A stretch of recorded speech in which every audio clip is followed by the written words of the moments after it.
and for different parties. I want to bring in Ethar El Katatney. She is a author of 40 Days and 40 Nights in Yemen, who is joining us from Cairo via Skype. Thanks for joining us, Ethar. Thanks for having me. So, Ethar, give us a sense of what's, from your vantage point, what's taking place in Egypt now. We've just heard from Jim Masada that it seems that things are starting to quiet down. Is that your sense? Yeah, definitely. It's been an interesting 4 days, and it's very much a flashback or sequel to 2006 when we had the cartoon crisis. I was in Denmark at the time, and the biggest difference here, I think, is when you look at the fact that the Prophet Mohamed is actually very secondary when it comes to it. You try and analyze what's been happening, and what we see is you have this large number of angry, primed Egyptians.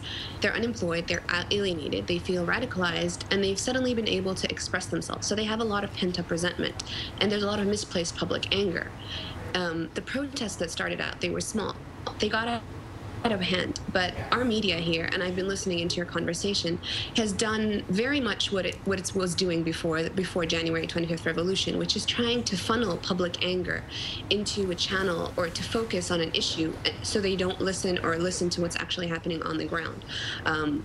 If you read our media, it's very much this American Coptic Israeli conspiracy, and I've heard more than dozens of people tell you how this movie was funded, you know, by Jews, and it has like hundreds of donors. So it's been very expected to see how the media was covering the issue, but the reaction from the people is what snowballed. And you have so many different groups, and everyone has their own agenda. If we look back to Mubarak's time, when we had the cartoon crisis, it was framed, media framed the issue as, look, why we need to be strict on the Muslim Brotherhood, because if we don't, this is their reaction. So it's very strange to see that post the Arab Spring or post our revolution, that the Muslim Brotherhood actually called for protests yesterday, which seemed to be provoking the flames even more. And at the same time, the media on your end has also been painting it as this huge event, when I don't think that actually a lot of Egyptians, they're going on their normal lives. It's very, very small, concentrated, the protests they were. And they were actually protests directed to the Interior Ministry. You've had kind of revolutionaries against security forces, whether it's Salafi followers against the Muslim Brotherhood, and then the very small, which is the Islamists against the U.S. administration. So it definitely requires deeper analysis to what's been going on. Phyllis, go ahead. Ethar, this is Phyllis Benes from the Institute for Policy Studies. I'm curious if you're seeing on the ground a sense that some or most or many of the protesters are really out there expressing anger and unhappiness about the trajectory of the revolutionary process that began in January of this year, of last year.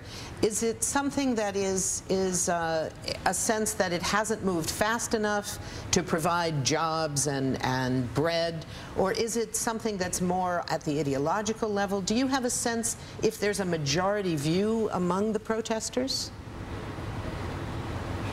The protesters are very fragmented. This is the thing. If you ask me what's actually going on in the country, or anyone really, what's going on at this particular moment, you will hear dozens of different interpretations, because so much is happening all the time, and the only kind of consensus among the Egyptians is this kind of confusion, is this kind of our economy, our foreign policy, what the president is doing, what happened to the military, okay, what about our salaries, what about our day-to-day existence? There's a sense of deep frustration because a lot of Egyptians say that really nothing has changed. If you go down and talk to the streets, what people will tell you is that a kilogram of tomatoes now costs the equivalent of $1, that the prices have increased.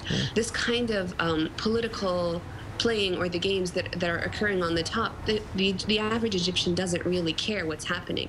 And in my personal opinion, I would actually call the majority of the people who protested, they're not protesting about the movie, which none of them have actually seen, and is horrible, by the way, and is insulting, but they haven't seen it. They're just using it as an outlet for their frustration, and the media is helping provoke these flames. we've had, this movie doesn't come out, it's not springing out of a vacuum. It shares idea with this growing transnational movement that preaches the hatred of the Islamic faith, and it seeks to increase tensions between Islam and the West. And this idea that Islam, not the extremist interpretation of Islam, but that the religion itself is an existential threat to Islam and the West, to the West, is a belief it binds together this transnational anti-Islam movement, and it's not new. But this movie, it definitely seeks to increase tensions, but the way the movie was framed or used in Egypt and in other countries was not so much about, look how they've presented the prophet, but, oh, let's direct your anger into a way that will amplify it and manufacture this outrage, which snowballs. And everyone has their own agenda. I would call, actually, some of the Islamists here using it, to see how we are the defenders of the faith and we are the one which, incidentally, we're using violence to show that our religion is not violent.